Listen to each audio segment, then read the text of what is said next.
أعوذ بالله من الشيطان الرجيم بسم الله الرحمن الرحيم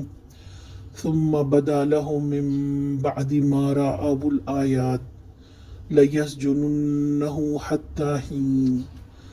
پھر ان لوگوں کو یہ سوجی کہ ایک مدت کے لیے اسے قید کر دیں، حالانکہ وہ اس کی پاک دامنی اور خود اپنی عورت کے برے اتوار کی صریح نشانی دیکھ چکے تھے۔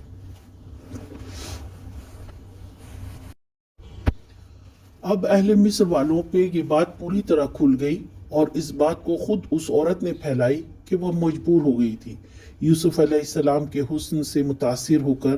وہ بے اختیار ہو گئی تھی اس معاملے میں، جبکہ اس عورت کی عمر یوسف علیہ السلام سے کہیں زیادہ تھی، اور اس بات کو برا جاننے کے بجائے اس نے عورتوں کی مجلس میں اقرار کیا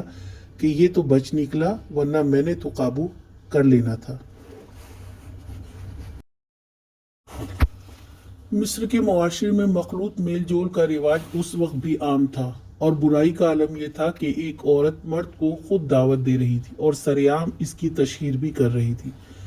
اسلام نے مخلوط میل جول یعنی نامحرم عورت اور مرد کو ایک جگہ تنہائی میں ملنے سے روکا ہے تاکہ برائی کا دروازہ بند رہے،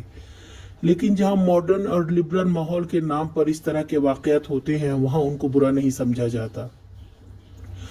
لہٰذا اپنی برائی پر پردہ ڈالنے کے لیے یوسف علیہ السلام کو قید میں ڈال دیا گیا، اور یہی اللہ تعالیٰ کی مصلحت و حکمت ہے کہ وہ لوگوں کے دلوں کے کھوٹ کو باہر کر دیتا ہے اور اپنے محبوب بندوں کو ان سے محفوظ کر دیتا ہے۔ آج کا سوال، اس واقعے میں سزا کا حقدار کون تھا؟